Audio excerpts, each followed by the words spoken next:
2027. Advances in biotechnology were helping people improve their physical and mental abilities to an amazing degree. Provided, of course, they had enough money.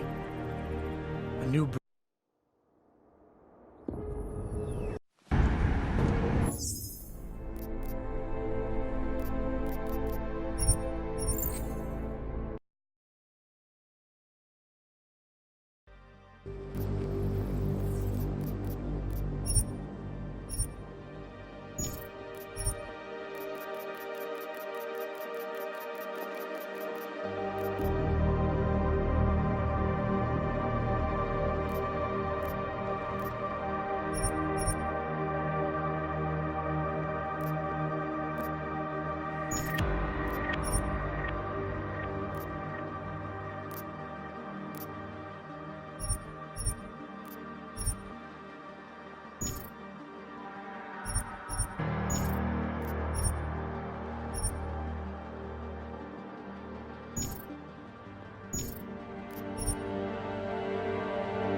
year was 2027.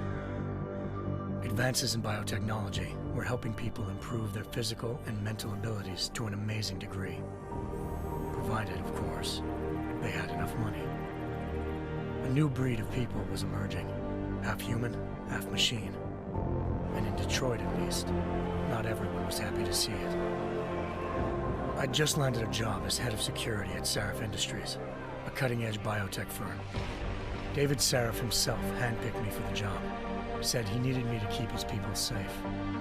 My ex, Megan Reed, was one of them. Brilliant neuroscientist, Megan had found a way to make augmentation safe and affordable for everyone. All she had to do was present her research to Congress. But the night before her big meeting, my security measures failed. A team of Black Op mercenaries stormed into SHAREf headquarters, massacring everyone in sight. 3 of the mercs were heavily augmented walking tanks. Their mission? Take out Megan and her team. I tried to stop them, but their leader tossed me through a plate glass wall.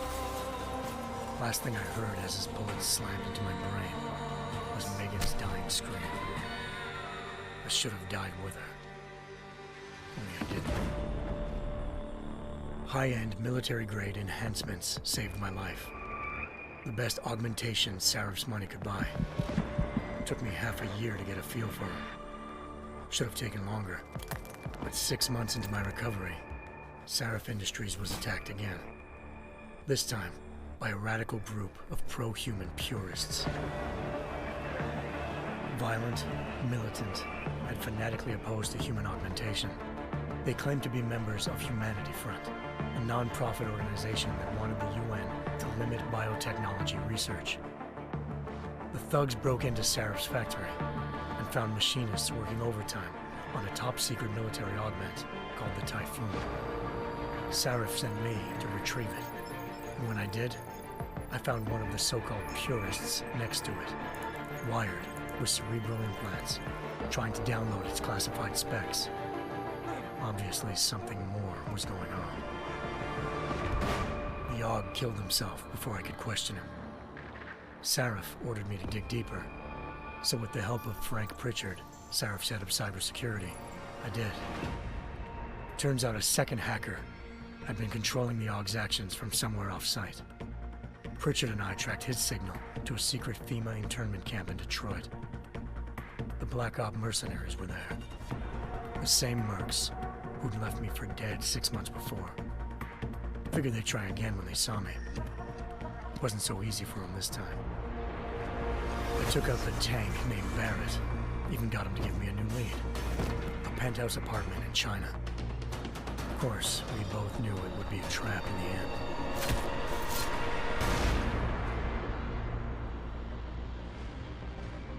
Hengsha Island, China.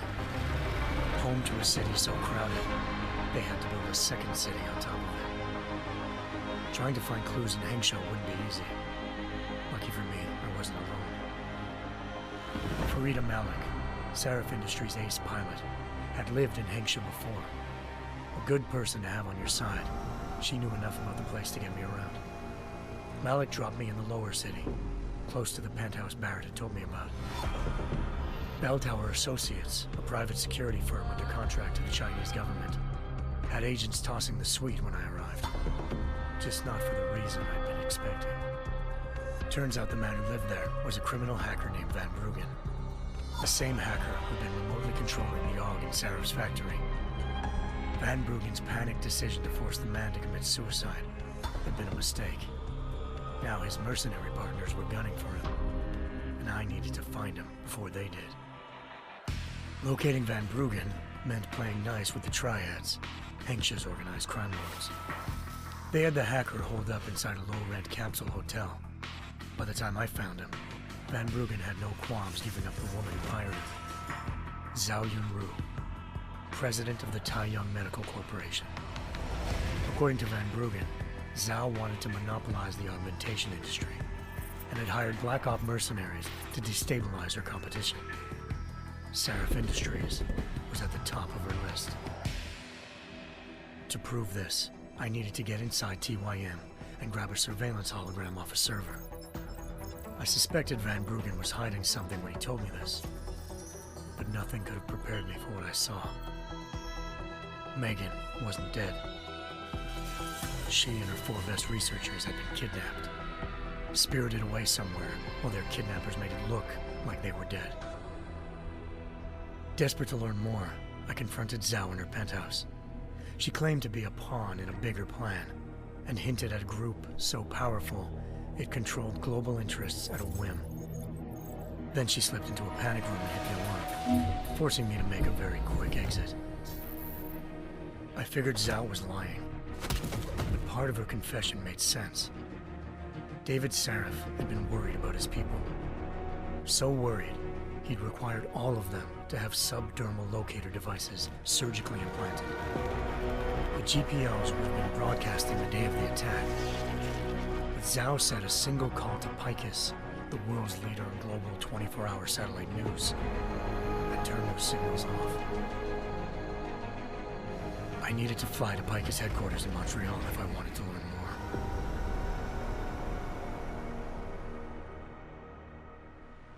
Eliza Kassan, Picus Communications' First Lady of News. Malik thought I was reaching when I told her Eliza was involved in this. The world's most famous news anchor, working with a mercenary hit squad.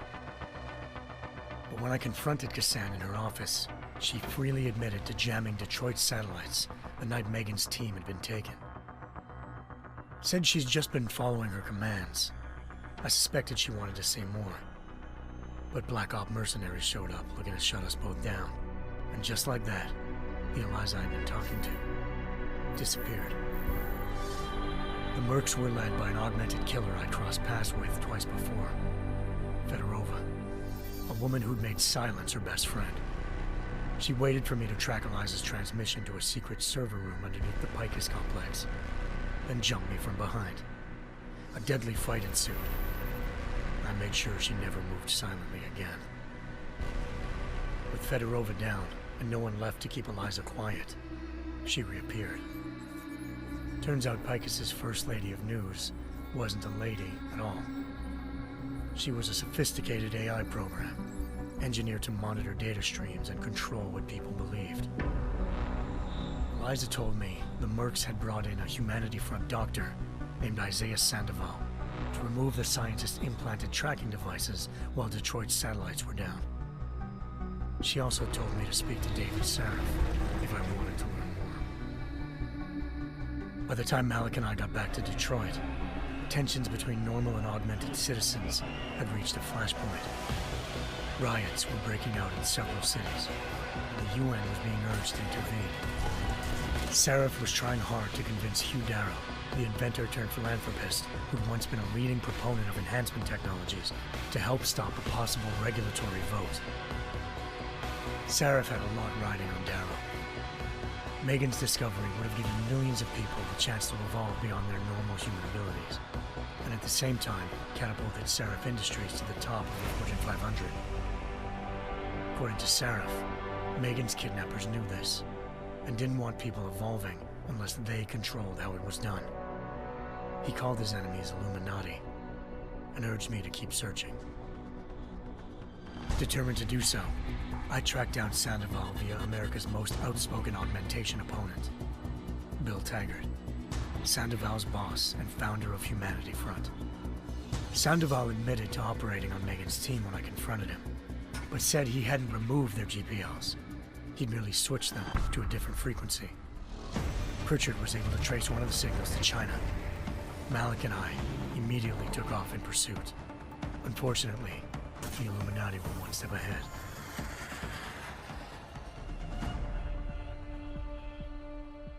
Ambushed. Shot out of the sky by Bell Tower Associates, seconds after entering Hengsha's airspace. Malik's piloting skills saved me. After a tense and bitter struggle, I escaped into Lower Hengsha. The tracking signal I was following led straight to the Triads, or more specifically, to the augmented arm of Tong Si-hung, leader of a gang of augmentation harvesters. Tong said they'd taken the arm off a corpse, which Bell Tower had left at their door, meaning at least one of SHAREF's scientists was dead. Maybe not the rest of them, though. Tong pointed me to a port used for human trafficking and helped me slip aboard a Bell Tower ship. It was sailing to Rifleman Bank Station, a military base in the South China Sea. Bell Tower was holding kidnapped civilians as prisoners there, and using them to perfect the Hyron Project, a human-computer interface that left most of its test subjects dead. My search for Megan would have ended then, if not for a mysterious ally named Quinn. In exchange for my help exposing Bell Tower, he slipped me aboard a second ship headed to Singapore, and an Illuminati-run biotech facility called Omega Ranch. 3 of SHAREF's scientists were there, forced by their captors to create a technology capable of remotely shutting down augmented abilities. Thanks to an emergency recall notice issued by the World Health Organization, millions of people all over the world already had the biochip installed. With the help of the scientists, I tracked Megan to a private section of the ranch. There, I ran into Yaron Namir, the walking tank who'd put a bullet in my brain the first time we met. He'd teamed up with Zhao and was hoping to catch me off guard. Their little ambush didn't work. I found Megan in a suite belonging to Hugh Darrow, the billionaire philanthropist who'd SHAREF had called on for help.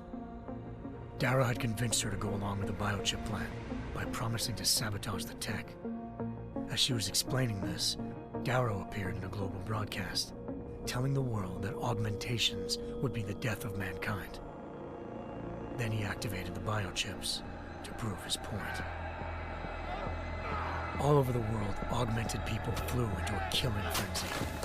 Darrow had betrayed everyone, and it was up to me to set things right. To do it, I had to reach Panchaea, a massive installation in the Arctic Ocean. As I raced through corridors built by an all-augmented workforce, I saw death and destruction firsthand.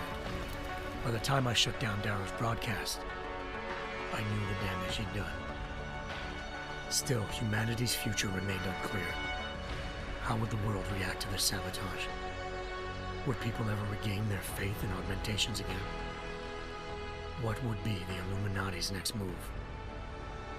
Only time will give us the answers.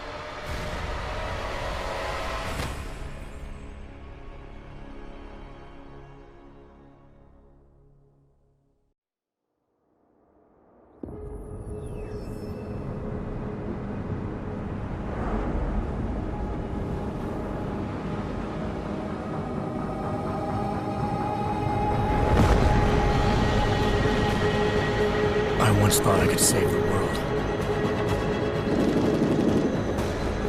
Now look at it.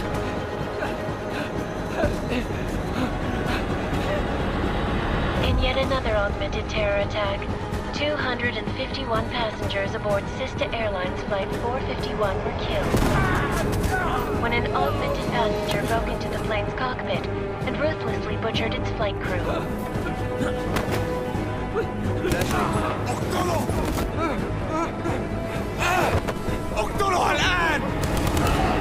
Details recovered from the black box recorder suggest that the man may have been suffering flashbacks to the AUG incident.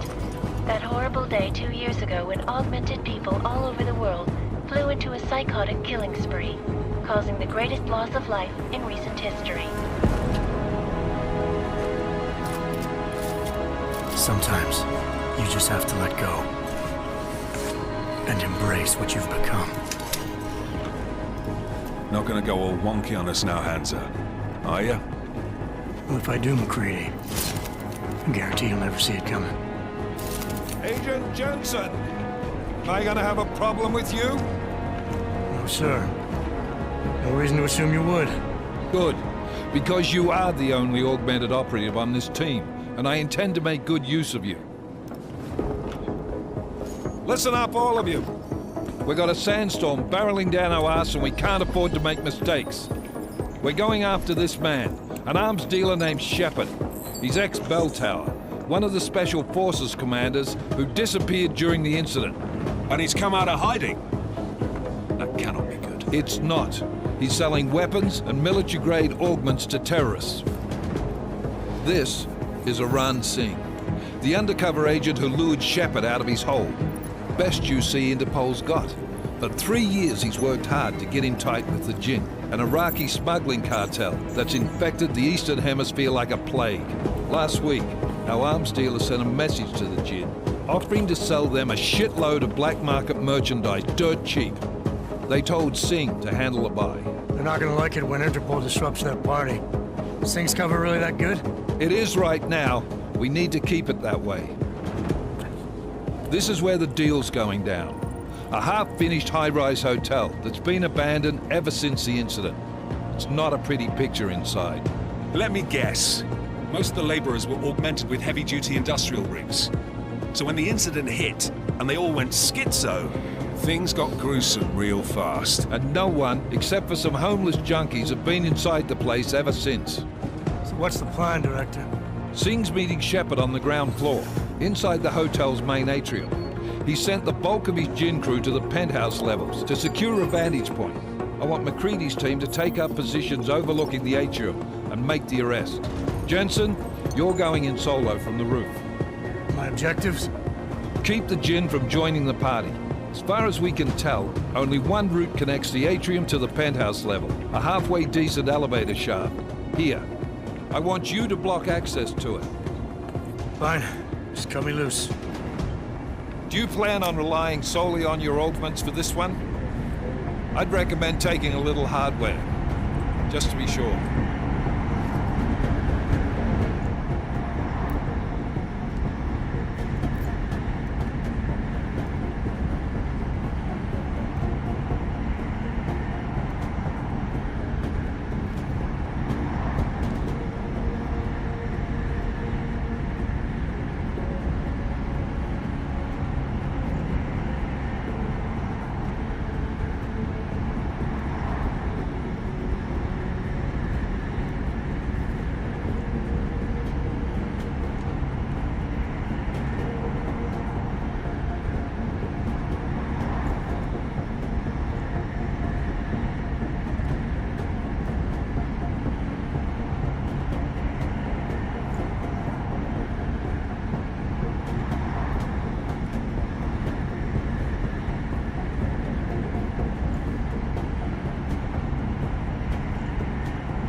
We've got a UC in there. Might be easier to maintain his cover if he's not the only one still breathing when this is done. Smart thinking. Yeah, but if anything does happen to him, you'll be telling his wife. After you get out of the hospital, of course. What about range? There's lots of wide spaces and high ceilings in there, but a number of tight and constrained rooms too. So it's a crapshoot, really.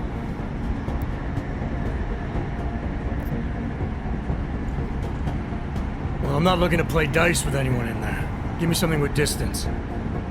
Your call. Less chance of being seen and compromising Singh that way. One last thing, Jensen. Singh said that Jin are using some sort of portable Wi-Fi device to boost communications. He's got a better chance of maintaining cover.